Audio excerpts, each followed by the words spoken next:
দাবি শুধু আমাদের চাকরি বহালটা রাখতে আর আমাদের বকেয়া বেতন পরিশোধ করার জন্য।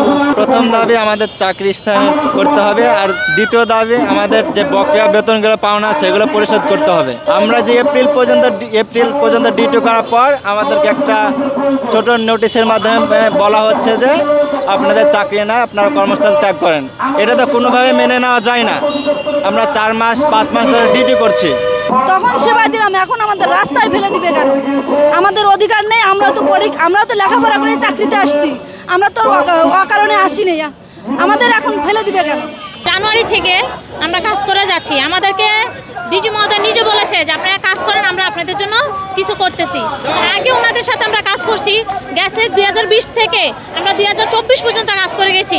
ওনাদের মুখের কথায় লিখিত কাগজ ওনারা আমাদেরকে পরে দিয়েছে, সেই আশ্বাস নিয়ে আমরা কাজ করে গেছি। তো উনি জানুয়ারি মাসে যখন আমাদেরকে বললো যে আপনারা কাজ করেন, আমাদের একটু সার্ভারের সমস্যা বা এখন দেশের পরিস্থিতি ভালো না, আমরা 2 দিন পরে কাগজটা আপনাদেরকে দিব, সেই মুখের ভিত্তিতে আমরা কাজ করে গেছি। 1 জানুয়ারি, ফেব্রুয়ারি, মার্চ চলে গেছে। যখন রোজারি চলে আসলো তখন আমরা এটা নিয়ে একটু হালকা কিছু নাড়া দিয়েছিলাম। ওনারা বলতেছে যে আমরা দেখতেছি আপনাদের জন্য যে ফান্ডে টাকা দেওয়া ছিল সেটা আমরা এখনো পাচ্ছি না, সেজন্য আপনাদেরকে বেতন দিতে পারছি না। তারপর আমরা সেটা মেনে নিয়েছি। রোজারি চলে গেল, আমরা যে বাচ্চাগুলো দিয়েছি রোজারি করলাম, তখন ওনারা আমাদেরকে একটা আশ্বাস দিল যে আপনাদেরটা হবে, অফিস খুলুক, রোজারিতে বন্ধ হয়ে গেছে। তারপরে আমরা স্বাস্থ্য অধিদপ্তরে এতদিন যাবৎ আন্দোলন করে গেছি, তারা আমাদেরকে কখনো দেখে নাই। আমাদের দাবিটা হচ্ছে আমরা জানুয়ারি থেকে বেতন পাচ্ছি না, সেটাও আমরা মেনে নিয়েছি। কিন্তু আমরা যখন কোভিড দেশে শুরু হয়েছে তখন সবচেয়ে বেশি যুদ্ধ আমরা করেছি। আপনারা এখানে আমার সদ্য সবাই ভাই ও বোনেরা সবাই আছেন, সবাই জানেন।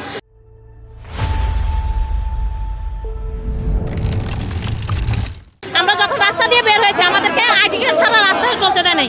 আমরা একটা বাজার করতে গেলে আমাদেরকে আইডি কার্ড দেখাইছে, তারপরে আমাদেরকে ঘর থেকে বেরোতেছে। তখন আমাদেরকে এত মূল্যায়ন দিচ্ছে, তাহলে এখন প্রশাসন কোথায় গেল? আমার সেই চিৎকারটা আমি ওনাদের কান পর্যন্ত পৌঁছাতে যাই। আমি আমার বাল বাচ্চা নিয়ে কেন আমি এখন কষ্টে রাস্তায় দাঁড়াবো? আমার 9 মাসের বাচ্চা আমি বাসায় রেখে কেন আমি তাকে বেস্ট ফিটিং করাইতে পারি না? আমি রাস্তায় কেন অবস্থান করছি? আমি মাতৃত্ব বলতেছি, সেই কথা আমি তাদের কানে পৌঁছাতে পারি নাই। স্বাস্থ্য অধিদপ্তরের কথায় বসা ছিলাম, উনি ওনার চেয়ারের মধ্যে হেডফোন দিয়ে গান শোনে, আমার ভাষা আমি বলতে বাধ্য হচ্ছি। নাহলে আমরা যেভাবে আর্তনাদ করে গেছি তার কানের মধ্যে একটু শব্দ যাওয়া উচিত ছিল, সে একটু রেসপন্স করা উচিত ছিল। সে আমাদের কোনো কথাই রেসপন্স করে নাই। আমরা এখানে আসার আজকে কারণ কি? সে এখন আমাদের যে মহামারী শুরু হচ্ছে, আমাদের বেঠা লাথি দিয়ে সে আমাদেরকে বাদ দিয়ে নতুন করে দক্ষ জনবল খুঁজছে। আমরা কাজ করে গেছি, আমরা দক্ষ জনবল, আমরা সেটাকে কিভাবে উগ্র করতে হবে সেটা আমরা জানি। আবার নতুন করে যদি লোক নেয় সেটা কি তারা পারবে? তাহলে কেন আমাদেরকে এত প্রবঞ্চনা দিয়ে আমাদেরকে রাস্তায় ফেলে দেওয়া হচ্ছে? যখন কোভিড হয়েছে, এই অমুকখানে আসো, আমার বাসা থেকে কালেকশন করে নিয়ে যাও, আমরা বাসায় গিয়ে কালেকশন করে নিয়ে আসছি, তখন তো আমাদেরকে এটা বলেন নাই। তাহলে এখন কেন আমাদেরকে এরকম করতেছেন? সেই দাবি আমাদেরকে ওনাদের এই জবাব দিতে হবে। তখন দেশের দুঃসময়ে করোনাকালীন সময়ে আমরা সর্বোচ্চ চেষ্টা সেবা দিয়েছি জনগণের, এবং সেবার তালিকার জন্য আমরা সর্বোচ্চ চেষ্টা দিয়েছি। যখন করোনা মহামারী হয় তখন সে সময় আমরা মানুষ ঘর থেকে বেরোতে পারে না, সে সময় আমরা হাসপাতাল থেকেও কখনো জনগণের সেবা দেওয়ার জন্য বাড়িও যেতে পারিনি, এমনও সময় হয়েছে।